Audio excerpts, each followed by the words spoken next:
Pour stimuler le langage des enfants, rien de mieux que d'utiliser leur intérêt. Saviez-vous que vous pouviez faire de la zoothérapie et de la stimulation du langage en même temps? La zoothérapie permet de réduire l'anxiété, de créer un lien particulier avec l'animal et augmente énormément la motivation de l'enfant à venir à thérapie. Mais ne s'improvise pas zoothérapeute qui le veut bien. Nous avons avec nous Audrey, fondatrice d'Au bout du museau, pour nous parler de son univers haut en couleur et en pâte.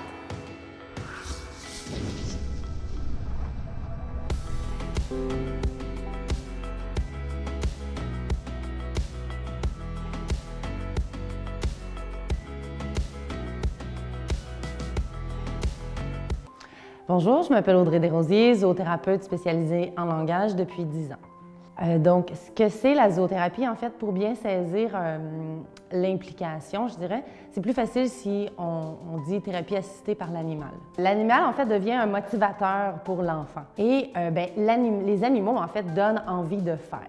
C'est beaucoup moins contraignant. Déjà, on leur demande de travailler des choses qui, pour eux, sont difficiles, au niveau du langage, au niveau des apprentissages. Et donc, on arrive avec un volet beaucoup plus ludique. Donc, on ne vient pas encore travailler les verbes ou encore travailler la prononciation. En fait, on vient faire une activité super intéressante pour le chien ou pour le lapin ou pour le hérisson. Et chacun de ces animaux-là, en fait, sont sélectionnés pour un but particulier. Avec les chiens, c'est sûr que c'est plus physique, on est plus dans l'espace, c'est plus dynamique. Donc ça engage beaucoup plus. Le niveau d'énergie est plus là. Avec le lapin, on est plus à la table, on l'a plus dans les bras, c'est plus sensoriel, c'est plus cajolé. Mes lapins aussi ont appris à renverser des trucs. Donc, on cache les pictos en dessous, il faut se dépêcher avant qu'ils attrapent le morceau de salade. Donc, il y a toute la notion aussi de challenge, de vitesse, ça, c'est toujours vendeur avec les enfants. Mais avec le hérisson, on est complètement ailleurs. On est dans les soins, dans l'eau, dans tout le sensoriel. Ça aussi, c'est très intéressant. Les enfants ont plus l'habitude d'être sales, d'être mouillés. On fait des traits dans la crème à barbe, on fait baigner puis nager le hérisson. Donc, tout le sensoriel, la proprioception aussi, c'est très intéressant avec le hérisson. Avec les souris, avec le furet, là, on est dans une autre dynamique. Là, on est dans le niveau d'énergie super intense, il ne faut pas perdre une seconde, il faut rester concentré. Donc ça aussi, c'est visé à certains types d'enfants ou certains types d'interventions. Il y a des très, très beaux moments, c'est très émouvant parce que même les petites micro-victoires de communication, même si ce n'est pas verbal, les échanges émotifs, les échanges dans les regards, la complicité, c'est assez incroyable. Les échanges se font au-delà des mots et dès le départ. Je travaillais avec une petite cocotte qui venait d'être adoptée de Chine et donc qui accusait de sérieux retard de développement, évidemment retard de langage.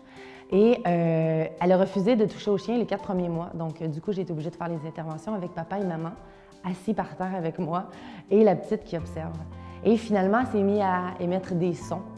Et Hermine, celle qui est ici, elle a une balle favorite. Bref, une espèce de balle toute tordue qui a 10 ans, mais elle ne peut pas s'en séparer. Donc, j'ai la balle et il ne faut pas que Hermine voie la balle, sinon on est fini, elle va japper, elle va la demander. Et bref, arrive à l'erreur, Hermine a vu la balle et Hermine poussa une espèce de son étrange. La petite a sursauté, on a eu peur, j'ai dit ça y est. Déjà qu'on avait du mal à la faire approcher puis participer, on vient de la perdre, c'est ça. Et finalement, la petite a répété un son. Et donc, parce que j'ai habitué Hermine quand je fais « Quoi? Qu'est-ce que tu as dit? Répète plus fort. » Parce que je le fais aussi avec les enfants. « Pardon, quoi? » Hermine répète plus fort. Et donc, l'échange d'espèces de sons étranges a commencé entre l'enfant et le chien. Bon, les sons étaient créés par moi vers le chien, mais donc, il y a eu cette espèce de complicité puis d'entente.